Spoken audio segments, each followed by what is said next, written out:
ఎంతోమంది ఎన్నెన్నో పోగొట్టుకున్నారండి జీవితంలో. వస్తువులు కాదు నేను అనేది, డబ్బులు కాదు, ముఖ్యమైన మనుషులు, మిస్క్యారేజెస్, బ్రోకెన్ మ్యారేజెస్. నా జీవితమే నాశనం అయిపోయిన స్థితిలో ఉంది. It is all broken, there is no use of my life అన్నటువంటి పరిస్థితులు ఉన్న వారికి దేవుడు అంటున్నాడు, నేను నిన్ను మరలా కడతాను. మరలా కట్టే దేవుడు అండి మన దేవుడు. మొండెము నుండి మోడుని చిగురింపజేసే దేవుడు. అటువంటి దేవుని సేవిస్తున్నాం. హల్లెలూయా. ఇది సాధ్యమవుతుందా? వీరి జీవితం మరలా బాగుపరచబడుతుందా? నిశ్చయముగా దేవుడికి అసాధ్యమైనది ఏదియో. నమ్మిన వారుంటే బిగ్గరగా ఆమేన్ అని చెప్తారా?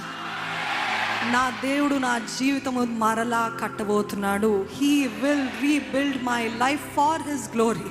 అయిపోయింది అనుకున్నారేమో, సంవత్సరాలు గతించిపోయింది అనుకుంటున్నారేమో, కానీ దేవుడు అనుకుంటే రాత్రికి రాత్రి జరిగించే దేవుడు అండి. క్షణమాత్రము పట్టదు దేవునికి. హల్లెలూయా.